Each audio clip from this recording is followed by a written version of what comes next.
What we saw on SportsCenter today was a fascinating discussion surrounding Lauri Markkanen and the possibility of him being targeted by the Los Angeles Lakers. The conversation started with the recognition of just how dominant Markkanen has looked playing in Eurobasket. Now, of course, everyone understands that Eurobasket is not the NBA. The competition is different, but when you look at his skill set, his confidence, and the way he's been performing on that stage, it's impossible to ignore the potential fit on a team like the Lakers. The panel emphasized that sliding him alongside Luka Doncic or even next to LeBron James would give Los Angeles a completely different dynamic offensively. The challenge, of course, lies in the cost. As was pointed out during the program, in order for the Lakers to realistically make a move for Markkanen, Austin Reaves would almost certainly have to be included in the deal. Rui Hachimura's name came up as well, with the possibility of him being part of a package to make salaries match.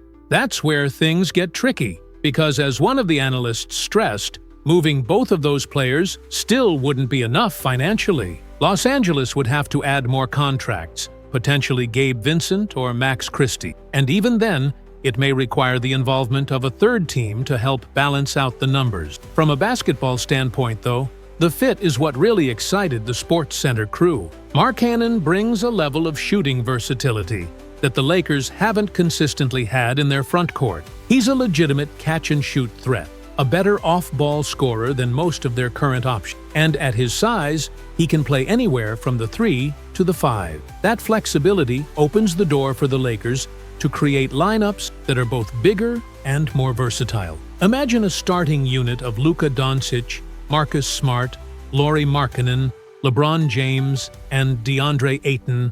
Suddenly, you've got shooting, size, and defensive versatility all in one group. That's the type of lineup that can compete at the highest level. The analysts also pointed out that Markkanen could effectively step into Hachimura's current role while giving the team even more upside. With his ability to stretch the floor, you can keep Ayton in his natural role as a traditional big running pick-and-roll actions while still maintaining floor spacing. It's not just about adding another scorer, it's about the way his presence would reshape how the Lakers operate offensively. Still, there's the contract situation. One perspective shared on the show was that Markkanen might project more as a third or even fourth option on a championship team. That's not a slight against him, but it does raise the question of value. Is it worth giving up young assets like Austin Reaves and Rui Hachimura for a player who may not be your top scoring option?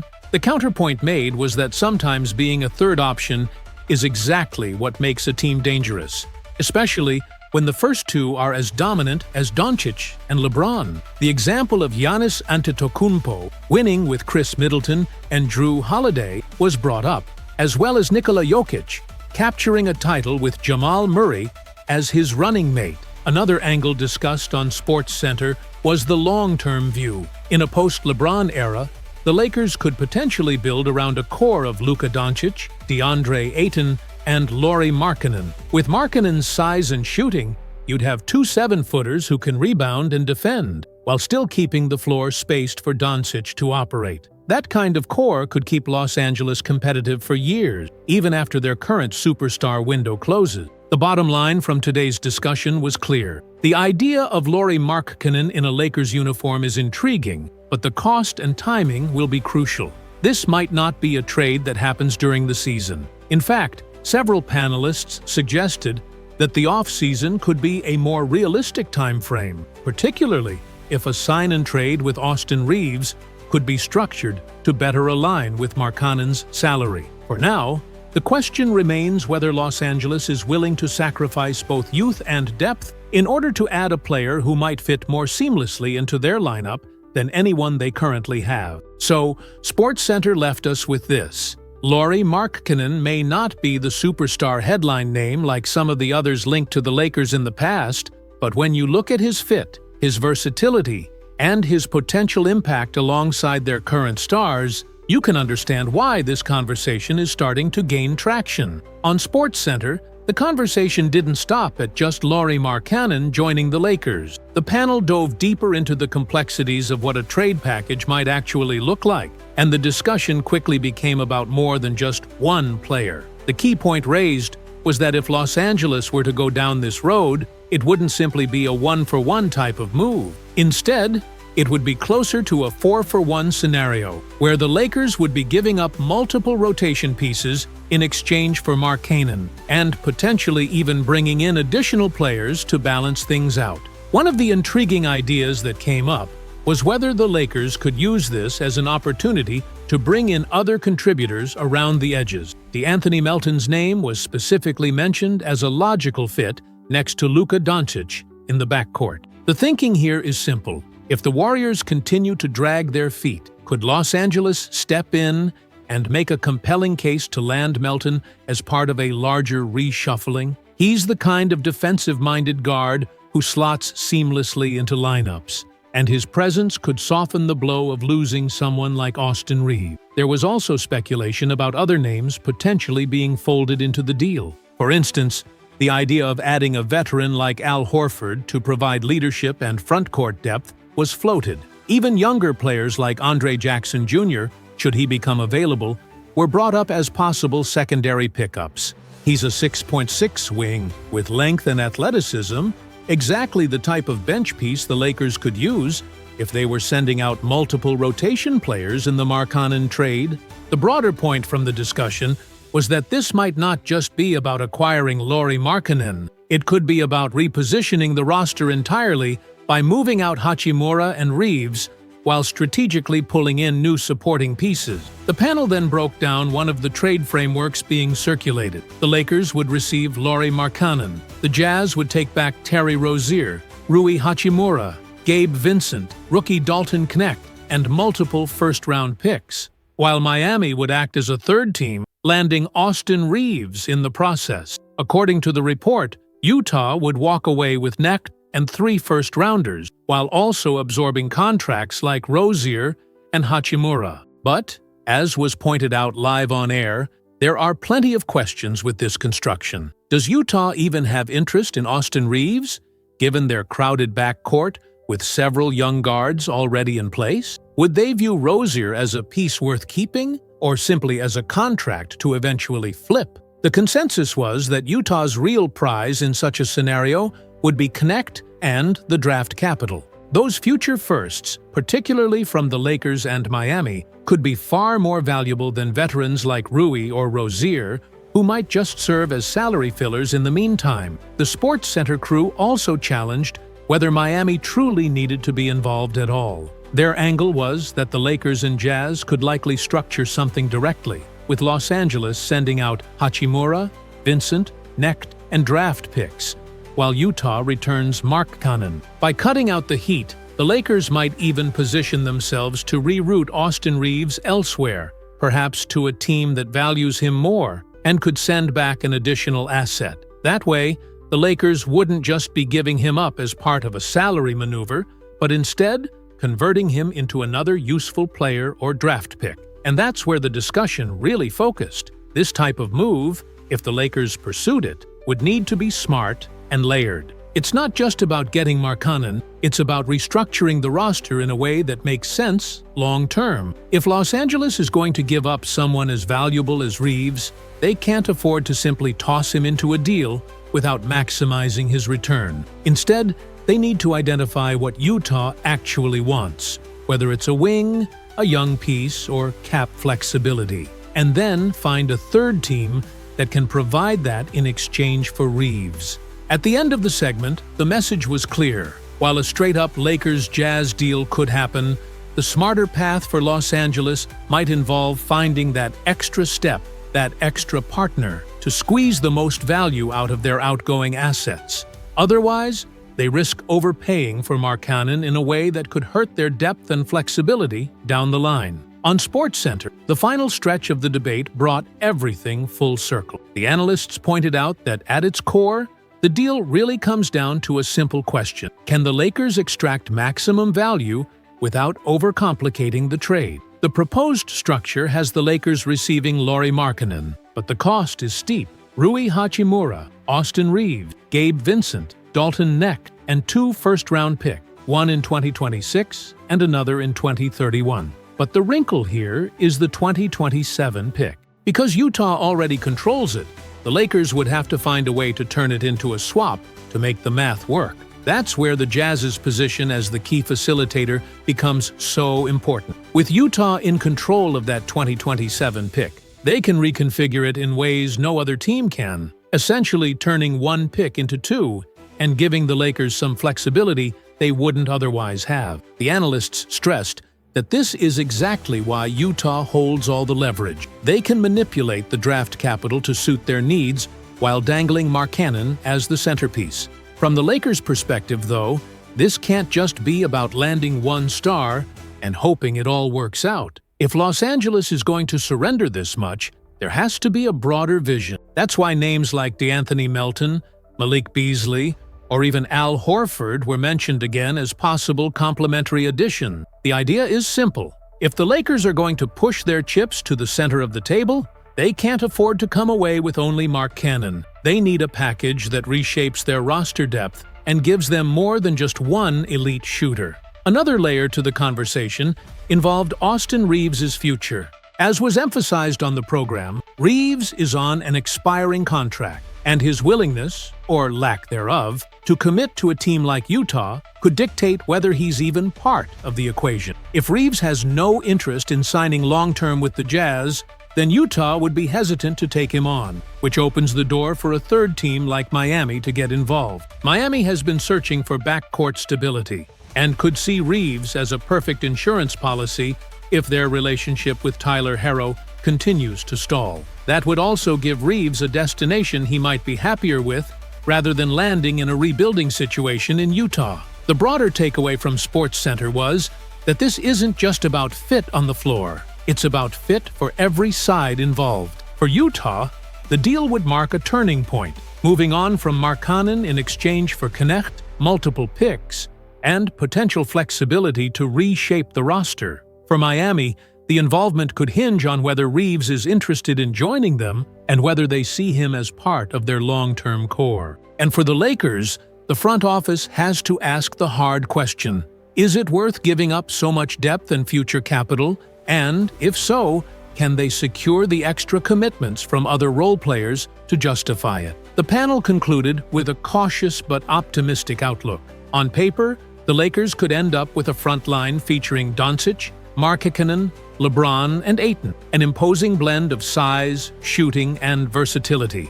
But the execution matters. Without the right complementary pieces, Los Angeles risks thinning out its roster too much in pursuit of one big name. And so, the discussion ended where it began. Yes, Markkanen is a fascinating target, but the Lakers have to be disciplined, creative, and deliberate if they want to make this gamble pay off.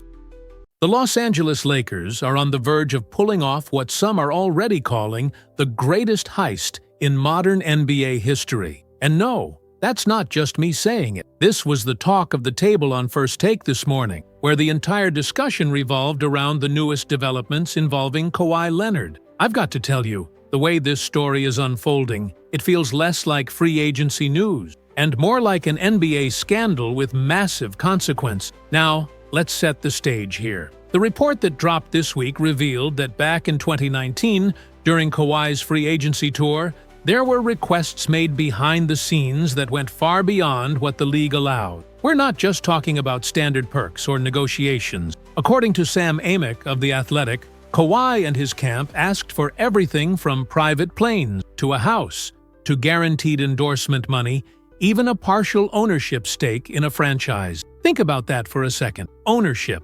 Endorsements guaranteed. We're talking about demands that cut right through the heart of the NBA's collective bargaining agreement. Here's the key part. The Raptors tried to make some of those things happen. The Lakers flat out refused. They weren't going to cross that line. But Steve Ballmer and the Clippers? That's where the accusations come in. Reports say Ballmer and the Clippers were willing to play ball on some of those requests, opening the door for Kawhi to land with them instead of the Lakers or staying in Toronto. That's why this has turned into something much bigger than just free agency rumors. It's now being investigated as a potential rules violation, something that could shake the league to its core. And this is where things get absolutely wild. Because what's on the table, and this is straight from the league office, is the possibility of voiding Kawhi Leonard's contract with the Clippers. Let that sink in. If the NBA finds proof that he was incentivized illegally to sign team-friendly deals that gave the Clippers more flexibility,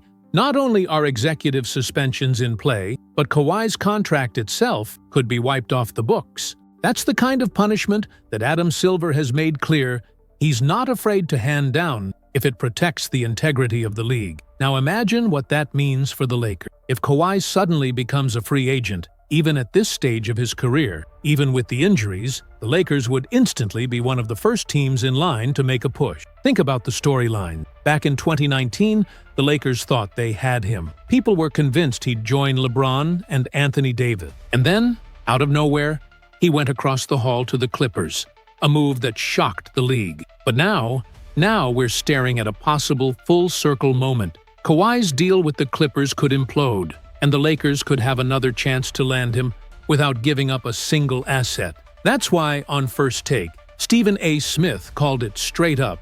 If this contract gets voided, the Lakers are about to rob the NBA, because that's exactly what it would feel like. A player of Kawhi's caliber, two-time Finals MVP, one of the best two-way forces in the game when healthy, suddenly available because the Clippers got caught bending the rules? That's not just a transaction. That's a seismic shift in the balance of power. And listen, nobody's saying this is guaranteed to happen. The investigation is ongoing. There are layers here. There are questions about how deep this goes, what the league can actually prove, and what punishment would realistically look like. But the fact that voiding a superstar's contract is even on the table tells you how serious this situation is. And for Lakers fans, it means one thing. The door to Kawhi Leonard, a door that once felt permanently closed, may not just be reopening, it may be blown wide open. When this story came up on First Take today, the panel couldn't stop dissecting the ripple effects of those negotiations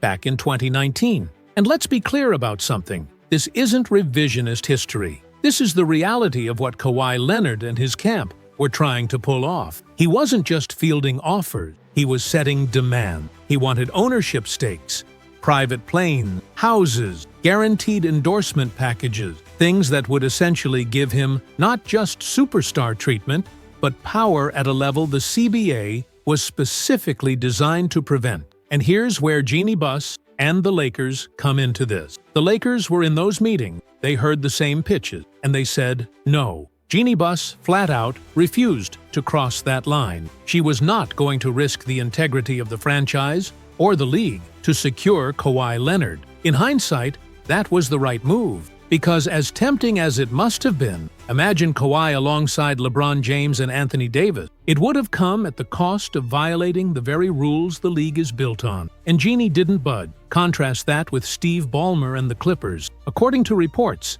they were far more willing to play ball, and that's what has brought us here. Because if those incentives, those illegal perks, were a factor in Kawhi's decision to sign with the Clippers, then suddenly, we're not just talking about free agency, we're talking about violations that could void his entire contract. And that's exactly why the league is investigating. Now, Stephen A. put it perfectly on the show. This isn't about whether Kawhi Leonard is still great. This is about whether the Clippers bent the rules to steal him from the Lakers and Raptors. And if the NBA proves that, the punishment has to be severe. And he's right, because if this contract gets voided, the floodgates open. Kawhi would become available, and guess who's standing right there, ready to swoop in? The Los Angeles Lakers. Think about the alternate reality here. If the Lakers had agreed to those illegal demands back then, Kawhi might already be wearing purple and gold. He may have joined LeBron and AD in 2019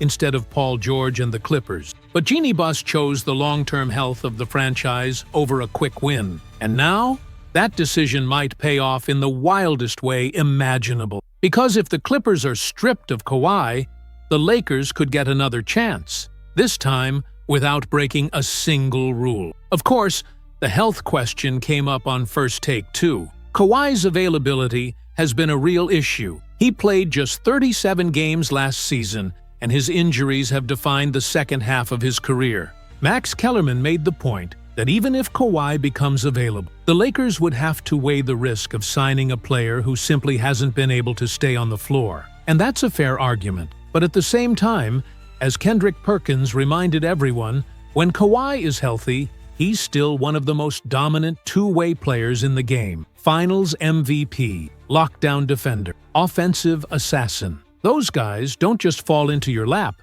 so this becomes the ultimate what-if scenario. What if the NBA really voids this contract? What if the Lakers suddenly get their second shot at the guy they thought they had 6 years ago? And what if this time, the stars align? That's why people are calling it the biggest robbery in NBA history, because for the Lakers to say no to Kawhi in 2019, only to potentially get him now because their rival cheated, that's poetic. That's full circle. That's Hollywood. And just when you think the show couldn't get any more heated, they pivoted. They talked about the other ripple effects in the league. What would Toronto think, knowing Kawhi wanted $15 million in extra endorsement money just to consider staying? What would the rest of the NBA say if the Lakers end up benefiting from the Clippers' downfall? Because make no mistake, if this happens, it won't just be a Lakers story. It'll be an NBA earthquake. Then, as the discussion started winding down, there was a quick check-in on Luka Doncic.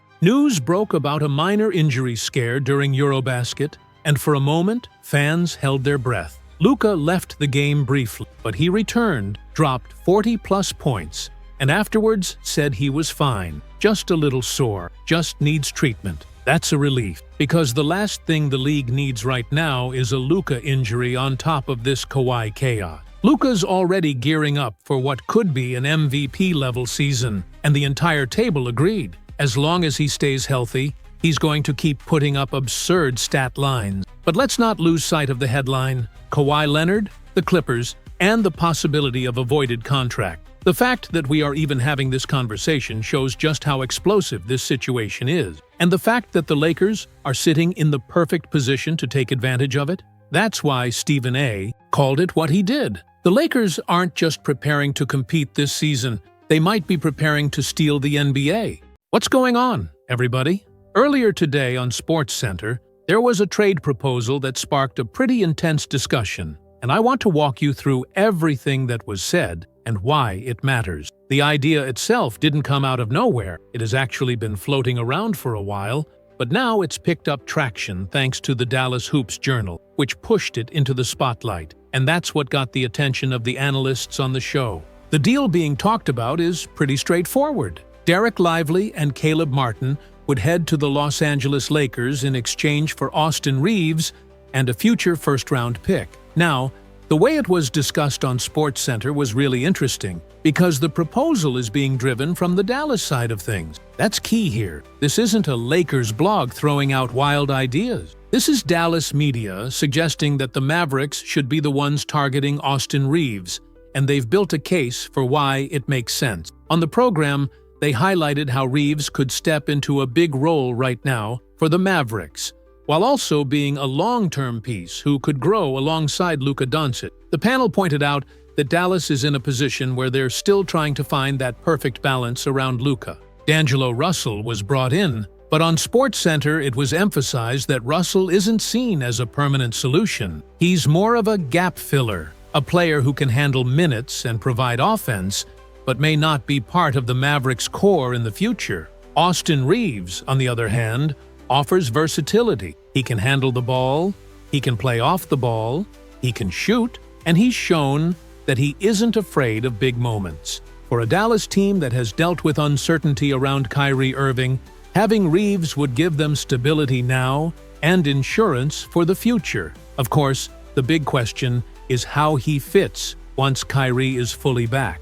On SportsCenter, they broke this down by suggesting that the Mavericks could experiment with different lineup, staggering minutes, and letting Reaves take some of the ball-handling burden to keep Kyrie and Luka fresh. It wouldn't be perfect right away, but the idea is that it gives Dallas more flexibility than they currently have. But let's not forget the Lakers' perspective. On the show, it was made clear that Los Angeles shouldn't rush into this kind of deal. The Lakers value Reaves highly, and giving him up, along with a first-round pick, would be a huge price. The analysts argued that before even considering such a move, the Lakers would want to see how their roster looks once the season settles, particularly with DeAndre Ayton in the mix. That's another big part of the discussion. The chemistry between Ayton and Luka Doncic could change everything for Dallas.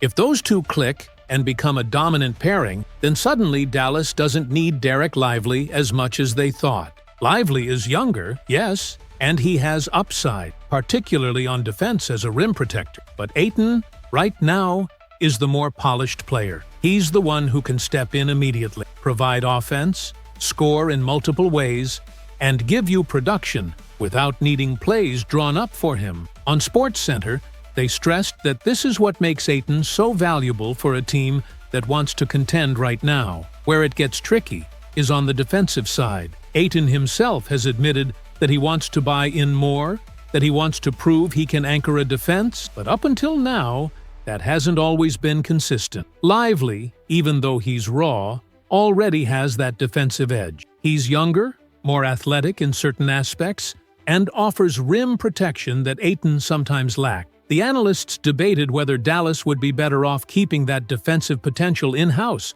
rather than moving him in a trade like this. So the takeaway from SportsCenter was this. The trade idea is fascinating, and it's gaining traction for a reason. Dallas sees value in Reaves. Lakers fans, on the other hand, would need to be convinced that giving up both Reaves and a first-round pick is worth it. And for Los Angeles, timing is everything. They don't need to jump into this right now. They need to evaluate their roster, see how Ayton fits, and then maybe revisit deals down the road if things don't play out the way they expect. At the end of the day, this isn't just a fan-driven rumor anymore. It's something being taken seriously by Dallas reporters, debated by national media, and analyzed on one of the biggest sports platforms in the world. Whether or not it ever happens, the fact that it's being discussed at this level shows that both Austin Reaves and Derek Lively have real value in today's NBA market. And that's what makes this conversation so important. Not because it's guaranteed to go through, but because it highlights how teams like the Lakers and Mavericks are constantly looking for ways to maximize their rosters around their star. So continuing with what was discussed earlier on SportsCenter, the focus shifted heavily to the defensive side of the ball and how the comparison between DeAndre Ayton and Derek Lively plays into this trade conversation. The analysts made it clear that while Lively has shown flashes of being an elite rim protector and could develop into one of the top defensive centers in the league, Ayton still brings qualities that shouldn't be overlooked. They highlighted that Ayton, during his years in Phoenix, proved that when he commits to playing defense, he's more than capable of holding his own. Now, he might never reach the same ceiling that Lively has defensively, because Lively truly has the potential to be a top 5 shot blocker in the NBA, someone who could realistically find himself on an all-defensive team down the road. But Ayton has already shown that he can anchor a defense when engaged, while still producing on the offensive end in ways Lively simply cannot at this stage of his career. The discussion emphasized an important trade-off. If Ayton gives you reliable production, say 18 points and 10 rebounds per night, and potentially even more when playing alongside Luka Doncic, that's extremely valuable. With Luka drawing so much defensive attention, Ayton could very well raise his scoring into the low 20s, which would make him one of the more impactful offensive centers in the Western Conference. And the analysts on the show made the point that in today's NBA, sometimes it's better to have a very good offensive center who's at least solid defensively, rather than a center who is elite defensively but offers very little on the offensive end. Lively's ceiling is intriguing, no doubt. His defensive instincts, his timing as a shot blocker, his ability to move in pick-and-roll coverage, all of that makes him a valuable piece for the Mavericks. There were even mentions of Mark Cuban's past comments about Lively's potential to eventually stretch the floor and add a three-point shot to his game. If that happens, his value skyrockets. But, as the SportsCenter panel pointed out, that's still all projection, not reality. Right now, Lively is mostly limited to rim running, lob catching, and defensive playmaking, which doesn't guarantee the kind of impact Ayton can already bring on both ends. Because of that, the analysts stressed the importance of patience. Dallas needs to let things play out before deciding whether this trade is really worth pursuing. They need to see how Lively looks in an expanded role. They need to evaluate Ayton's production and buy in on defense. And they need to test the on-court chemistry between Luka Doncic and a player like Austin Reaves if they were ever to acquire him. When the conversation turned specifically to Reaves, SportsCenter really broke down the divide in how people view him. There are fans who believe he's a future superstar, practically waiting for LeBron James to retire so that Reaves can take over as the face of the Lakers. And then there are those on the opposite end of the spectrum who dismiss him as overrated, claiming he's not even worth a serious roster spot. The truth, as the panel explained, is somewhere in the middle. Austin Reaves is not a generational superstar, but he is far from being an average role player. He's a high-level guard, someone who can flirt with all-star status in the right situation, and his skill set makes him a very good player for any team looking to build depth and versatility in the backcourt. The concern raised, however, is about his long-term fit alongside Luka Doncic. Reaves is at his best when the ball is in his hand. That's when he creates. That's when he's most comfortable. Playing off the ball, particularly as a spot-up shooter, hasn't been his strongest attribute so far. Now, he can improve in that area. It's not a skill set that's completely out of his reach,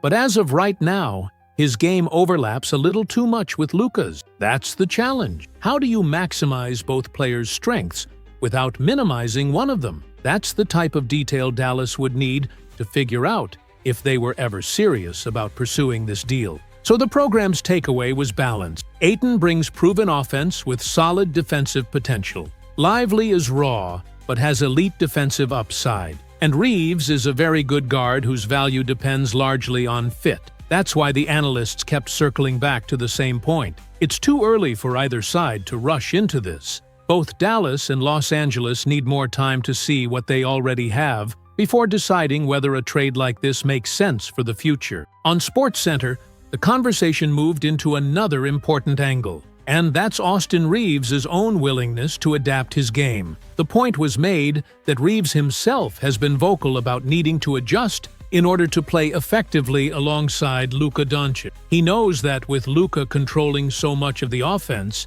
he can't simply operate the way he does when the ball is always in his hands. Reaves has admitted he needs to become a better shooter off the ball, that he needs to move more effectively without it, and that he has to buy in defensively at a higher level. The analysts explained that this kind of self-awareness is critical. You don't want to strip away what makes Austin Reaves such a valuable player: his ability to create, to control pace, to make plays out of the pick and roll. But you also need that balance. When Luka is being Luka, orchestrating everything on offense, Reaves has to complement that rather than overlap with it. But when Luka is on the bench or sitting out for a night, that's when Reaves can shine fully. We've seen him in those situations already, especially when LeBron James sits out in Los Angeles. Suddenly, Reaves steps into the role of lead creator, and the numbers show he can deliver. 28 points, 6 rebounds,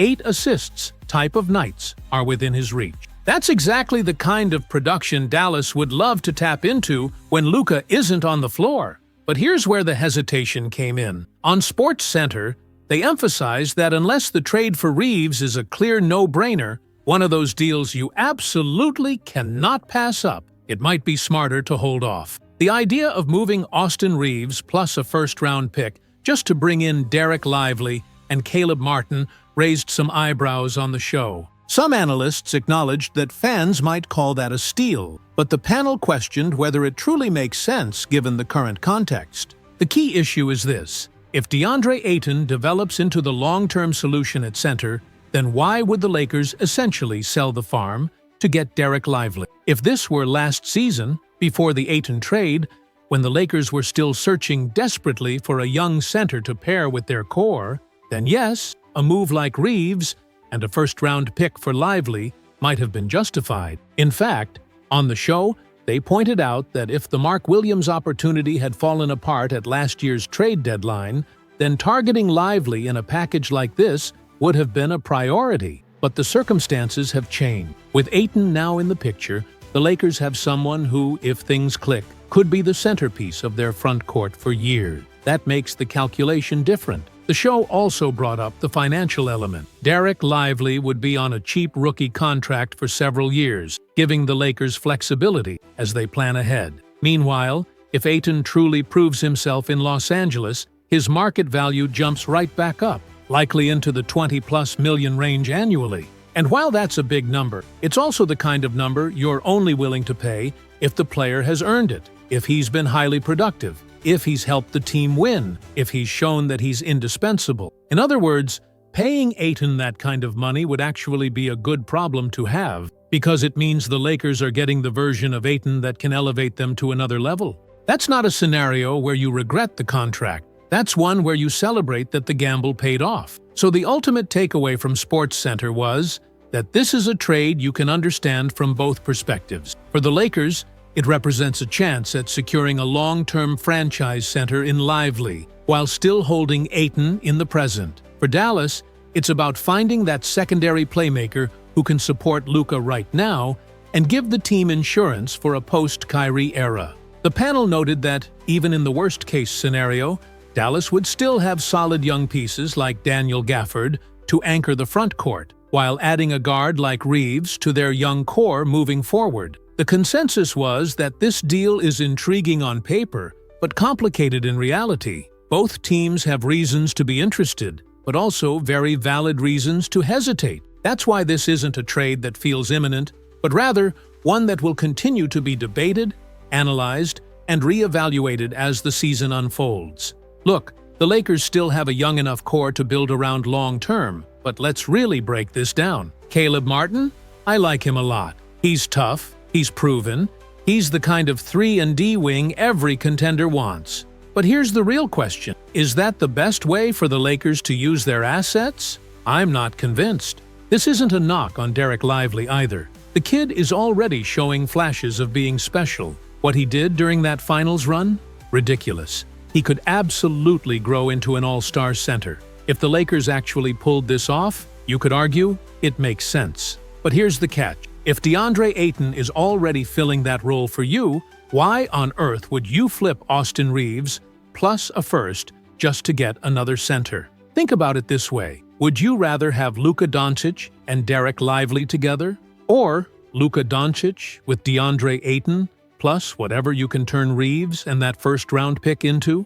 Personally, I'd take the second option all day. Imagine flipping those assets into someone like Herb Jones, Trey Murphy, guys who bring elite defense and versatility on the wing. That, paired with Luka and Ayton, is a more complete, balanced team. And let's not forget, Reaves is more than just a throw-in. He's proven he can be a 20-point scorer when stars sit. He has playmaking ability, he fits with stars, and he's clutch. Giving that up for a position you might already have covered? Risky move. So, for me, it's about building the right unit. Luka with Ayton anchoring the paint, surrounded by long, switchable two-way wings. Guys like Herb Jones, Trey Murphy, even someone like Jake LaRavia if he develops, or Bronny James if he grows into that defensive stopper role. That's a formula. That's the kind of roster that can win deep in the playoffs. But if you go with Luka and Lively, then what? You're scrambling to fill the gaps everywhere else. That's the gamble. If DeAndre Ayton really is the answer at center, then the Lakers don't need to be chasing another big man. Even if Derek Lively turns out to be the better player years from now, I'd still take Ayton plus more pieces around him. Why? Because that gives you depth, flexibility, and a more balanced roster. That's how you build a true contender. Now look, I wouldn't hate it if the Lakers somehow landed Lively. He's already showing signs of being a future franchise center, and he's so young. But let's be real. Why would Dallas even put him on the table? If anything, they'd move Daniel Gafford first, before they think about giving up Lively. And that's why I just don't see the logic in giving up Austin Reaves, plus a first-round pick for this package. Sure, Caleb Martin could give you short-term 3-and-D help, but is that really the best use of your assets? I don't think so. Those same assets could be flipped for a high-upside wing or a versatile two-way guard. Imagine pairing Luka and Ayton with someone like Jalen Suggs, still young, still developing, but already proven as a defender and secondary playmaker. That's the type of move that solves multiple long-term needs without leaving other holes to fill. Because here's the truth, trading for Lively might actually create more problems than it solves. If Ayton's already working out, why double down at the same position? Instead, use those resources to lock down the wing spot, bring in another two-way piece, and round out the roster. That way, you're carving out fewer gaps to patch later, instead of selling the farm for a player you might not even need. Now, if this opportunity had been there earlier, say, right when the Lakers first made the move for Luka, then absolutely, I'd be all in. Back then, solving the center position for now and the future, while adding a versatile wing like Caleb Martin, would have been perfect. You could have slotted him in for Austin Reaves if necessary, or gone bigger with guys like Jared Vanderbilt or Dorian Finney-Smith. That kind of lineup gives you size, versatility, and a better matchup against teams like Minnesota. But today, with Ayton starting to settle in as that franchise big, I just don't think it makes the same sense anymore. At the end of the day, this is all about perspective. Personally, I don't think the trade makes a lot of sense right now, but that's just my take. Now I want to hear from you. Do you think the Lakers should go all in for Derek Lively? Or should they stay the course with DeAndre Ayton and build around him? Drop your thoughts down in the comments, because this debate isn't going away anytime soon. And hey, if you enjoyed this breakdown, make sure to hit that like button. It really helps the channel and lets me know you're enjoying this kind of content. And if you haven't already, subscribe and turn on those notifications so you don't miss any of the latest updates. Appreciate all the support, and I'll catch you in the next one.